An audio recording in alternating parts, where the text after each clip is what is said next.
પ્રદેશથી ઉપસ્થિત આપણા ભાઈઓ બહેનો યુવાઓ, ખૂબ ખૂબ આભાર વ્યક્ત કરીશ કે આજે નવી શરૂઆત કરી રહ્યા છે. આપણે અભિનવે તમને બહુ ડિટેલ્સમાં વાત કરી છે. ખરેખર આજે મીટિંગ બોલાવવામાં આવી. આપણા માનનીય પ્રધાનમંત્રી નરેન્દ્રભાઈ મોદીજીએ જે આપણા પર વિશ્વાસ મૂક્યો અને મને ફરી વાર આ પ્રદેશનું પ્રતિનિધિત્વ કરવાનો મોકો આપ્યા બદલ એમને ખૂબ ખૂબ આભાર વ્યક્ત કરીશ. આજે મારા માટે બોલવા માટે એવા શબ્દ નથી કે હું તમને અમુક વાત કરી શકું, પણ ખરેખર મને આજે પ્રાઉડ થાય કે જે મોહનભાઈ ડેલકરનો એક પરિવાર તરીકે આજે પ્રદેશને માટે લડતા એક પરિવારની જેમ એમને રાખેલા, તો આજે તમે બધા જ અમારા સપોર્ટમાં પાછળ ઊભા છો. આવા સમયમાં પણ ઊભા હતા. જે સમયે ખરાબ પરિસ્થિતિ હતી એ સમયે પણ બધા જ ઊભા રહ્યા અને મને ખૂબ સારા વોટે જીતાડી. એવા વોટે જીતાડી કે ખરેખર તે દિવસ મને યાદ આવ્યા કે જે મોહનભાઈ બધા માટે વિચાર્યું એમના જ માટે આજે જે લોકો માટે જ આજે આપણી સાથે નથી.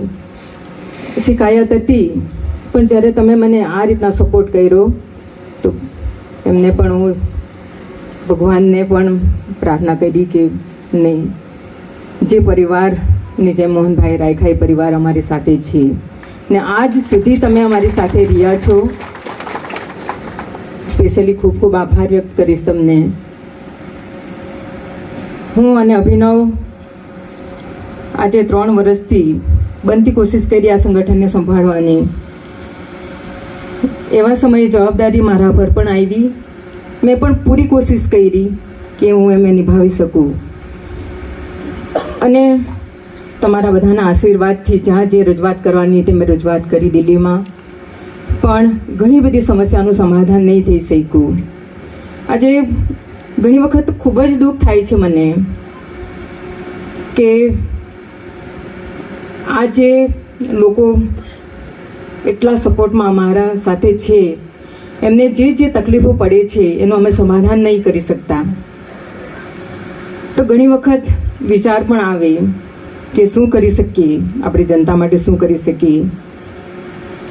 પછીથી જ્યારે સમસ્યા આવી મેં પણ કોશિશ કરી, જ્યાં જે મિનિસ્ટ્રી હોય, પાર્લામેન્ટ હોય, જ્યાં રજૂઆત કરવાની ત્યાં મેં કરી.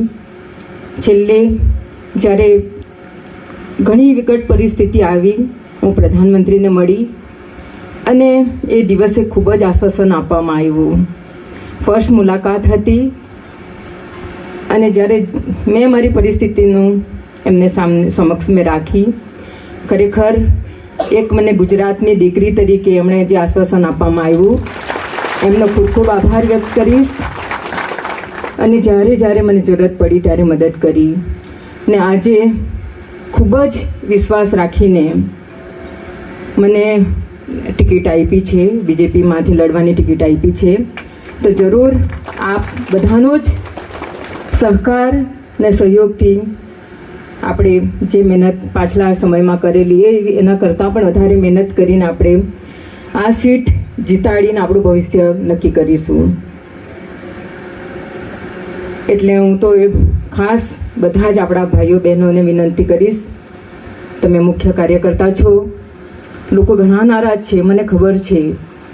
ખાસ કરીને આદિવાસી વિસ્તારોમાં નારાજગી વધારે છે કે આટલું નુકસાન પ્રદેશમાં થવા પછીથી આપણે શું કરીએ.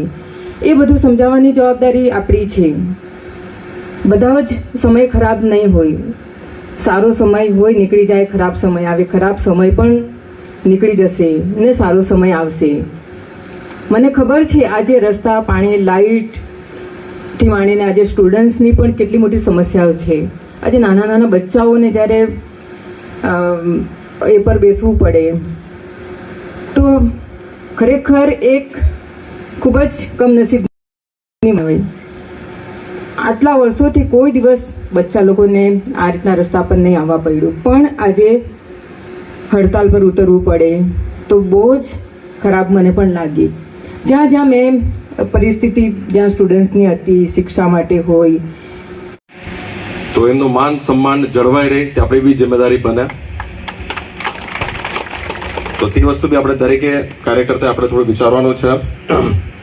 મેહુલ મોંડેલકર તો છે જ, રહેશે જ, પણ અમુક વસ્તુ જે આપણે સિસ્ટમમાં પાર્ટી જે આદેશ આપે, પાર્ટીના નિયમોમાં જે આવે તે પ્રમાણે આપણે ચાલશું અને દરેકે આપણે કાર્યકર્તાએ પોતાનું જિમ્મેદારી નિભાવે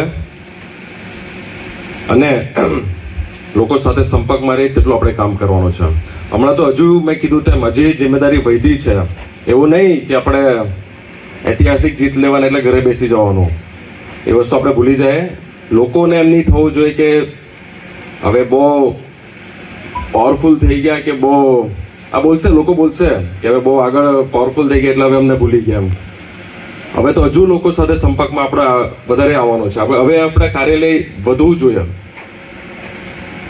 એક ઓફિસની આપણે દરેક પંચાયતમાં એક ઓફિસ હોવું જોઈએ. લોકોનો સંપર્ક આપણા વધવો જોઈએ. લોકો વચ્ચે આપણી એ લોકો સાથે સંપર્કમાં રહેવાનો, ત્યાં આપણી હાજરી, એ લોકો સાથે ચર્ચા, તકલીફો, એ જિમ્મેદારી આપણી વધારે થઈ ગઈ છે. તમારી સાથે સાથે મારી પણ વધારે થઈ ગઈ છે. મમ્મી તો છે જ, એમનું પણ થોડી તબિયતનું આપણે ધ્યાનમાં રાખીને ફિલ્ડ પર વધારે કામ કરવાની આપણી જિમ્મેદારી વધારે વધી ગઈ છે. તો એ સાથે સાથે એક ઐતિહાસિક આપણે જિમ્મેદારી આપી છે. ઐતિહાસિક જીત તો લાવશું જ આપણે, અને અહીંયાથી નવી શરૂઆત, નવી વિચારધારા. સાહેબે આટલી જિમ્મેદારી આપી છે, ડાયરેક્ટ સાહેબે આ નિર્ણય લીધેલો છે, તેમનો પણ આપણે પાછો ફરીવાર એમનો આભાર માનીએ. ભવિષ્યમાં પણ આપણે એડમિનિસ્ટ્રેશન સાથે પણ આપણે હાથ મળાવીને આપણે એમના સાથે કામ કરશું. હવે લોકોનો કામ થવો જોઈએ, કેમ કે તકલીફમાં આપણે ઘણા લોકો છે. એનું રિઝલ્ટ આપણે લાવવાનું છે. પપ્પાના 20 વર્ષ હતા, હવે આપણે 40 વર્ષ સુધી લોકોની સેવા આપણે કરવાની છે.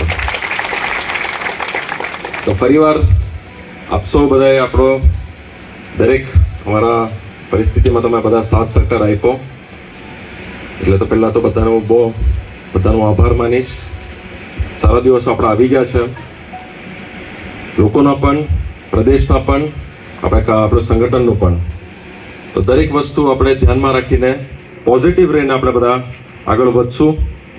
અને મારી ઈચ્છા છે કે કામકાજ આપણા વધી જાય, સંગઠનનું કામ વધે, લોકોનું કામ વધે. તો દરેક જિમ્મેદારી આપણે નિભાવે. હમણાંથી આપણે થી લઈને ઇલેક્શનના દિવસ સુધી તમામ આપણે એક્ટિવલી થોડા ફિલ્ડ પર આવી જાય. નિર્ણય આવી ગયો છે, જીતવાના છે તો 100%.